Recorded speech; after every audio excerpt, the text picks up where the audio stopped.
সবার প্রতি আন্তরিক কৃতজ্ঞতা। ভারত মহাসাগরে লঙ্কা ডুবি শ্রীলঙ্কাকে যেভাবে নাগিন নাচ নাচিয়ে বাংলাদেশ ডমিনেট করলো, সিরিজ ডিসাইডার লাস্ট ম্যাচটা জিতে যেভাবে যেই ফরম্যাটটায় মনে করা হয় বাংলাদেশ সবচেয়ে অস্বস্তিতে থাকে, সামনের এশিয়া কাপ, পরবর্তী 2026 বিশ্বকাপ, বাংলাদেশের প্রিপারেশন নিয়ে যেটা নিয়ে সবচেয়ে টেনশন, সেই ফরম্যাটে যেই দাপট দেখালো লাজবাব।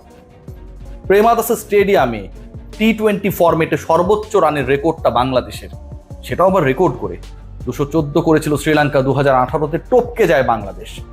তামিমের বাংলাদেশ, মুশফিকের বাংলাদেশ, মুস্তাফিজের বাংলাদেশ, লিটন কুমার দাসের বাংলাদেশ। এই যে চারটা নাম বললাম, এই চার নামের মধ্যে দুজন নেই, বলতে পারেন একজন নেই, মুশফিকুর রহিম নেই, তামিম ইকবালও তো নেই না, ছোট তামিম ছিলেন। যেভাবে পিটিয়েছেন, যেভাবে ছক্কাগুলো মেরেছেন, বাউন্ডারির ওপর অনেক দূরে গিয়ে যেগুলো করেছে, স্পিন ডিপার্টমেন্টকে লঙ্কার যেভাবে তিনি ঘোল খাইয়েছেন, এক কথায় অসাধারণ। বাংলাদেশ এই ম্যাচে কি পরিমাণ প্রেশার নিয়ে খেলতে নেমেছিল ভাবতে পারেন। প্রথম ম্যাচে বাংলাদেশ পরাজিত, পরের ম্যাচে ঘুরে দাঁড়ানো, সিরিজ ডিসাইডিং এই পার্টিকুলার ম্যাচটায় বাংলাদেশ দল কনফিডেন্ট, কিন্তু চাপটাকে কি অস্বীকার করার সুযোগ ছিল না। পুরো গ্যালারি ভরা সমর্থন লঙ্কানদের পক্ষে, আর বাংলাদেশের সমর্থকরা হতাশায় নিমজ্জিত। সমর্থকরা ঘোষণা দেন কিছুক্ষণ পর পর সোশ্যাল মিডিয়ায়, আপনাদের খেলা আর দেখতে চাই না। সেই প্রেশারটাকে এমনভাবে রিভার্স করে কনফিডেন্সে পরিণত করলো লিটন কুমার দাসের দল। সবাই অপেক্ষা থাকবে যে পাকিস্তান সিরিজে, পাকিস্তান দেশে পৌঁছে গেছে, বাংলাদেশ দল হয়তো একই ফরম্যাটে অসাধারণ ক্রিকেট খেলে আরো একটা সিরিজ জিতে নেবে। খেয়াল করে দেখবেন যে দলটা 215 রান, একটু আগে বলছিলাম যে আর প্রেমাদাসায় যে কোনো দলের সর্বোচ্চ স্কোর টি-20 ইন্টারন্যাশনালে করেছিল, সেই দলের সামনে লক্ষ্যটা 133 রানের। 133-এর টার্গেট, 132 টপকানোর টার্গেট বাংলাদেশ পেরোতে পারবে না। এটা অন্তত আজকের দিনে হতাশাগ্রস্ত, হতাশায় নিমজ্জিত, কনফিডেন্সের অভাবে ভোগা কোনো বাঙালি একবারের জন্য ভাবে নাই। সারাদিন দেশে অনেক অস্থিরতা হয়েছে, রাজনৈতিক অস্থিরতা দিনভর চলছে, তারপর সেই স্বস্তির সুবাতাস বাংলাদেশ জাতীয় ক্রিকেট দল দিল লিটনের ব্যাটে, তামিমের ব্যাটে, শাক মাহাদির খণ্ডিতে। খেয়াল করে দেখবেন যে শ্রীলঙ্কার ব্যাটিং ডিপার্টমেন্ট নিয়ে আমাদের সবচেয়ে টেনশনে থাকতে হয়েছিল। যে শ্রীলঙ্কান ব্যাটিং ডিপার্টমেন্ট প্রথম টি-20-তে বাংলাদেশের এগেনস্টে প্রথম 6 ওভারে প্রথম পাওয়ার প্লেতে 83 রান তুলেছিল। বাংলাদেশের করা সেই 150 রানের স্কোরটাকে কোনো কিছুই মনে করে নাই। সেই দলটা প্রথম ম্যাচে এত ভালো করার পর দ্বিতীয় ম্যাচে বাংলাদেশের সেকেন্ড লার্জেস্ট এভার ভিক্টরিতে অবদান রাখে। পরের ম্যাচে পাওয়ার প্লেতে আবারও 3 রান 3 উইকেট হারায়, 40-এর বেশি করতে পারে না। দলে ফিরেছেন শাক মেহেদি, তাকে নিয়ে অনেক আলোচনা, তিনি কেন দলে নেই, কেন ফেরানো হয় না, ভাইস ক্যাপ্টেন হলেই কেউ কেন দল থেকে বাদ পড়ে যান। পাওয়ার প্লেতে 2 ওভার করেছেন, তৃতীয় আর পঞ্চম 2 ওভারে 2টা উইকেট।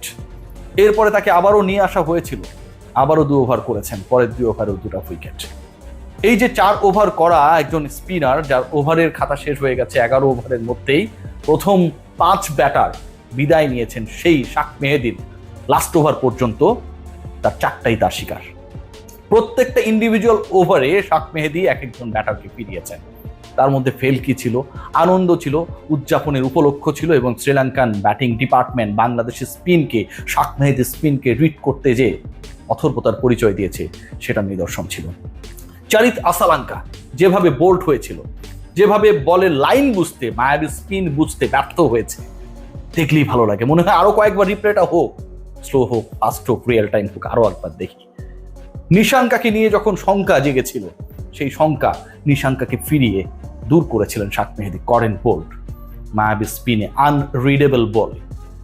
এই যে শাক মেহেদির প্রত্যাবর্তন, প্রত্যেকটা ক্রিকেটারের প্রত্যাবর্তন, সাইফুদ্দিন আগের 2 ম্যাচে ভালো করার পর তাকে বসিয়ে রাখা, এবং তাকে বসিয়ে রাখার পরেও বাংলাদেশ টিমে বোলিং ডিপার্টমেন্টের ধার না কমা, এক কথায় প্রমাণ করে যে এই দলটার সেই সামর্থ্য রয়েছে বিশ্বের যে কোনো দলকে হারিয়ে দেওয়া, শুধু কনফিডেন্সটা রাখতে হবে।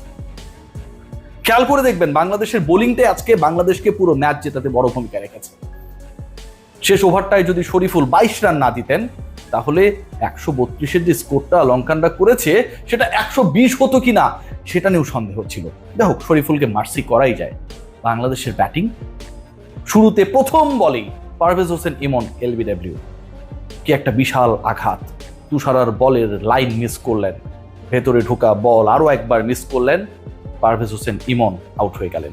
এই যে ঘটনাটা ঘটলো, তারপর যেন মোটামুটি আমাদের কাছে একটা জিনিসই এক্সপেকটেশন ছিল যে বাংলাদেশ প্রথম বলে উইকেট হারিয়েছে, শ্রীলঙ্কা প্রথমেই আঘাত এনেছে, তার মানে there is going to happen something যেটা আসলে বাংলাদেশকে প্রেসারে রাখবে।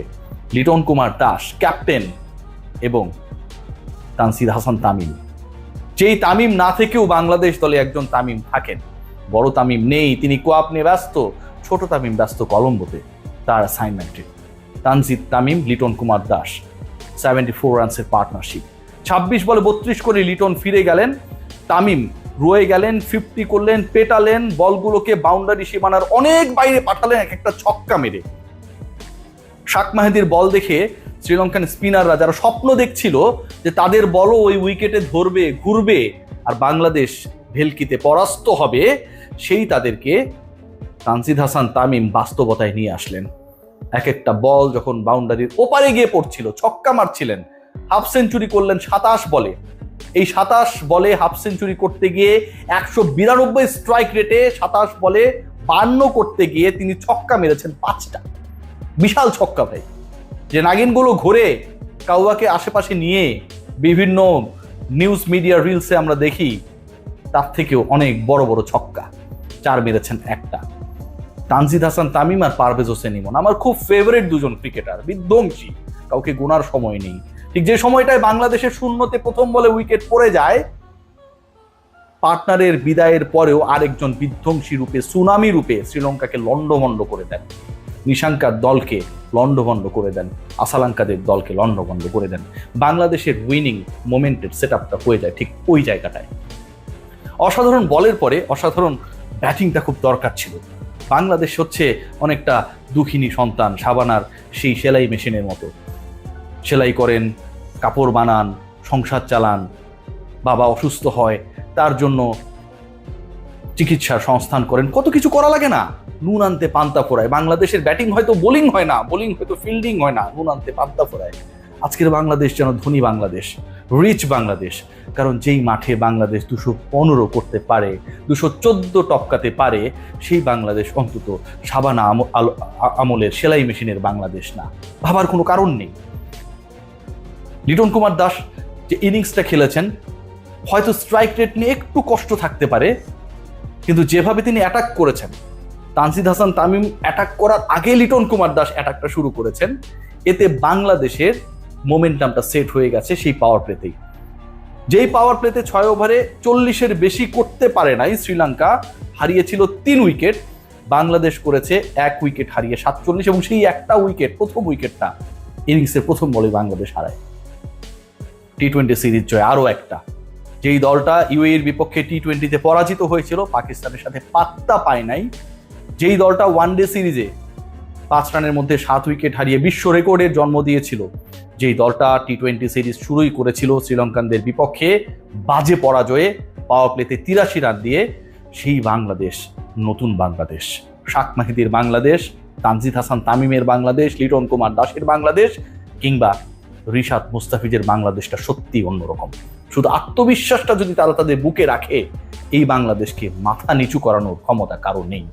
রিশাদ সম্পর্কে বলতেই চাই, আগের ম্যাচের মতো অনেকগুলো উইকেট মান নেই, কিন্তু যেভাবে বিট করেছেন, যেভাবে বল ঘুরিয়েছেন, যেভাবে প্রপার লেন্থে বল পিচ করিয়েছেন, কখনো মনে হয় নাই যে বাংলাদেশের একজন লেগ স্পিনার এরকম বিশ্বমানের লেগ স্পিনার কম্পিটিটিভ ক্রিকেটে এভাবে কন্টিনিউয়াসলি করতে পারে।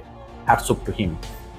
বাংলাদেশের বিপক্ষে লাস্ট ওভারে 22 রান শরীফুল দিয়েছেন ঠিকই, কিন্তু তার আগের 3 ওভারে, তার আগের 21 বলে একটা বাউন্ডারিও মারতে পারেনি শ্রীলঙ্কা। হাতে উইকেট ছিল, 7 উইকেটের বেশি তারা হারায়নি। মুস্তাফিজ, রিশাদ, মুস্তাফিজ, এই যে 17, 18, 19তম ওভারের ক্রোনোলজি বললাম, সেখানটায় বাংলাদেশ আসলে মূল কাজটা করে ফেলেছে। শ্রীলঙ্কা যে 20 রান 25 রান শর্ট, এবং যেই রানটা আসলে শর্ট হওয়ার কারণে বাংলাদেশের স্বপ্নটা হয়ে গেছিল অনেক ব্রড, সেই কাজটা শেষের দিকে করেছেন রিশাদ আর মুস্তাফিজরা।